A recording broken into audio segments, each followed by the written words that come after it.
This clip is brought to you by VegasWinners.com. Get expert sports betting advice from some of the best handicappers in the world. Head on over to VegasWinners.com and win yourself some money. Well, Kurt, I'm going to ask you to bear with me here for a second because another story pops up in the Observer, and I also have a follow-up clip to play to you. I sent this to you earlier this week, and so I want to play this, and then I want to get your reaction. And in the Observer, it says, Angle told Christopher Sabin that he was a great wrestler, but that he didn't like his look. Angle said that he looked too dirty and didn't stand out.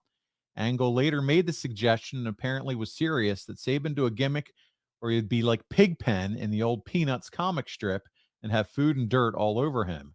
I'm going to take this one step further, Kurt. Not only did the Observer say this, but a good friend of yours had some comments in 2014. Now, remember, this is 7 years ago on a High Spots shoot interview. And I want you to hear what AJ Styles had to say about your arrival, and then I'll get all your thoughts on all of this after the clip. You ready? All right, here we go. Let's talk about some of the other guys. You mentioned Kurt Angle coming in, and Kurt Angle came in at a time when basically WWE kind of cast him aside for some of his personal issues, and he came over to TNA, and he's still with TNA. I think a lot of people are surprised that he's been able to stay there. Do you think he came in with the same mentality of Christian, where I can do something for this company, not what this company can do for me? He may have, that may have been, but when Kurt first got here, there wasn't a lot of people that liked, I said it again, had that 4 or 5. Anyway, when Kurt first came to TNA, there was not a lot of people liked him. I remember him calling Chris Sabin Pig Pen, just like, what are you Pig doing? Pen? Yeah, Pig Pen. I guess he thought he looked nasty. I don't know what it was. And just saying some of the most outrageous things. And I don't think Kurt knew how great the roster was at TNA when he first got there. But over time, when he realized how, I think the guy he first wrestled with was Joe. Mm-hmm. I realized how awesome Joe was. And then it just kept getting better, not better, but, he got to see more of the roster from there, And I think his attitude changed. You're like, okay, these guys can go. They're not just independent workers who have no idea what they're doing. These guys can go. And so his attitude changed, and we got along great. There was at some point I was gonna say something to Kurt like, hey man, this ain't your home. Right.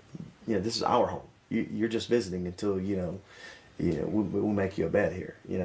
And it almost got to that point because he would say some of the most ridiculous things, but I think once he gained respect for the roster, it got so much better. And to this day, I mean, I've had some of the best matches with Kurt Angle, and I really love the guy. I really do. He's an animal. He's a machine. He can get in there and go. And I've loved the matches that him and I have had, and we've made a great friendship out of it. And I really do love that guy. Kurt, response to that. Okay, the whole thing with Chris Sabin was all a joke. The thing is, Chris was coming in, and he had this 5 o'clock shadow beard, and he had this really cool hairstyle, and it was frosted, but his hair was messy. It was real. I was actually a little jealous because he has a great head of hair, and he's a really good-looking kid.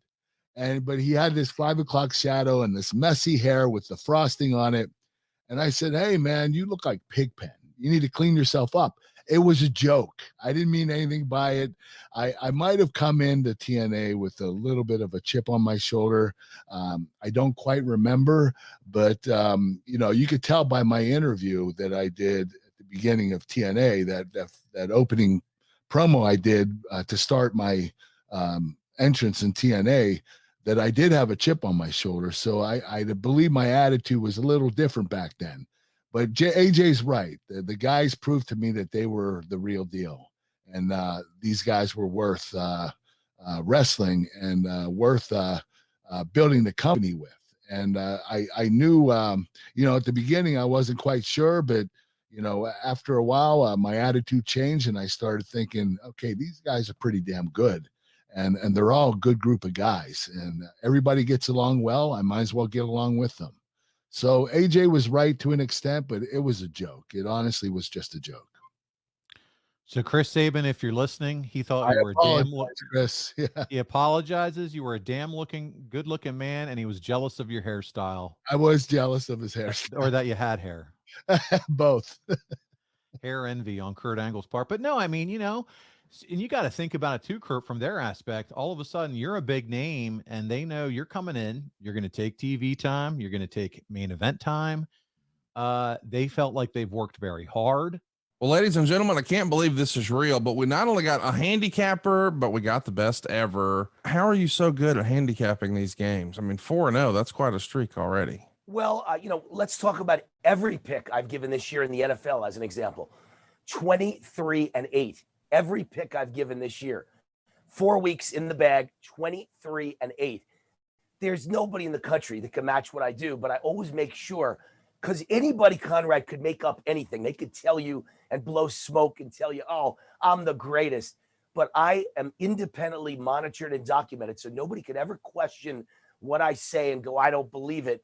I send every pick to an independent monitoring and documentation service that has to get the pick before the game goes off and then publishes it after the game goes off so anybody can see what I gave. But this is the best start I've ever had. I've never been this good to start a season. You don't win every week, 4 weeks in a row, everything you put out. It's been the kind of year I've had. So get on a hot streak, because when a guy's on a hot streak like me, you want to ride it. I've always had a talent for picking winners. Never quite as hot as I am right now, but I've always been very good at it. And I think it's because I do more homework than anybody else. The average guy or gal watching this podcast, they don't have time. They have a career. They have jobs. They might read the newspaper or go online and see something, but they don't have time 80 hours a week to study the games. That's what I do. And I have a crew of guys behind me, my consultants, who every week we get together 3 times a week and they throw their ideas at me. I throw my ideas at them. And then I pick the final 5 plays on Saturday and Sunday in college and pro football. So, I mean, I've got a great team behind me too, but we're all doing together hundreds of hours of homework. So you don't have to. It's all at vegaswinners.com. I don't know about you guys, but I'm going to vegaswinners.com right now. Let's win some money. You think about AJ, Christopher Daniels, Christopher Sabin, all these guys, Bobby Roode, they've been putting their blood, sweat, and tears into this. So they're sitting there kind of looking at you, and you're kind of looking at them, maybe down a little bit, like, who do you think you are? So I'm sure there's a little bit of stuff going on there for the first little bit. Yeah, probably. And that would be my fault. I probably should have came in with a little bit more open arms and been a little bit more friendly. But I had work to do, and I had a lot to accomplish, and I wasn't going to get sidetracked by any of that. Well, the good news is it all worked itself out. And as AJ wraps up that interview, he said, my God, I love Kurt. He's one of my, a great relationship now. Some of the best matches ever. Yeah, we had some of the greatest matches of all time. And AJ's one of my best friends. I absolutely love the kid. Yeah. So it's good to hear how that all came full circle. Good stuff. Also, from the Observer, Angle's situation is interesting because he's watching everything closely and giving his opinions on everything. His mentality is that they needed him to be more of a serious edge promotion. Unlike in ECW, where the wrestlers weren't in awe of him because most of them had more experience than he did and didn't like his advice and suggestions, most of the guys here see him as a legit superstar and have a 180-degree different reaction when he takes time to give them suggestions. So I want to start here with these comments. About ECW. Is what Meltzer said true? Did the ECW guys not want to take your advice, Kurt?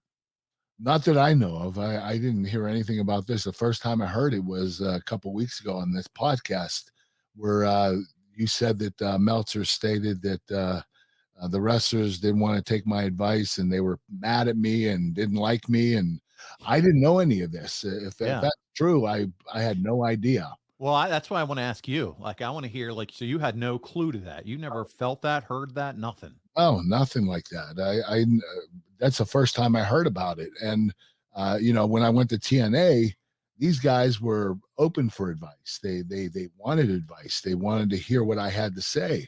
And rightfully so. I mean, I main evented WrestleMania. I was in the company as a top guy in WWE for 6 years. I mean, I have a lot of advice to give, and I gave a lot of advice to a lot of wrestlers, Bobby Roode, James Storm, Jay Lethal, Chris Sabin, you name it, Jay Lethal, Eric Young. So there were a lot of guys that were willing to hear me out, and I had a lot to teach them.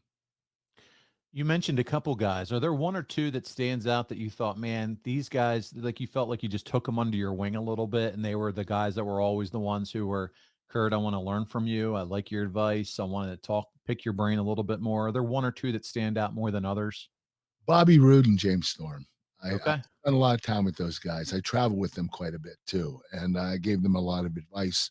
And they were excellent wrestlers. They had a lot of poise and they had a lot of promise.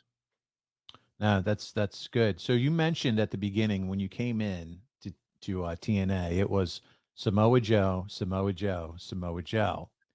It's announced that you and Joe will face off in a dream match at Genesis. Was there anyone else even considered to be your first big opponent? No, nobody else was considered. All I was told was I was going against Samoa Joe, and I totally understood why. I did need a feature match, and I said this before. Samoa Joe was undefeated. He was hot at the time. I couldn't wrestle for the world title just coming into the company without at least spending 6 months to a year before I had a title shot. But Joe was a perfect feature match for me. Would I have waited 6 to 8 months? Yes, to build it up, but it was still a great matchup for me, and it was perfect. Hey, it's Conrad Thompson. Thanks for checking out the podcast here on YouTube. Be sure to hit the subscribe button and the notifications bell so you get a notice anytime we upload some new content. And go save yourself some money right now. If you're in a 30-year loan or you have credit card debt, it's not a matter of if I can save you money. It's a matter of how much. Find out right now for free at SaveWithConrad.com.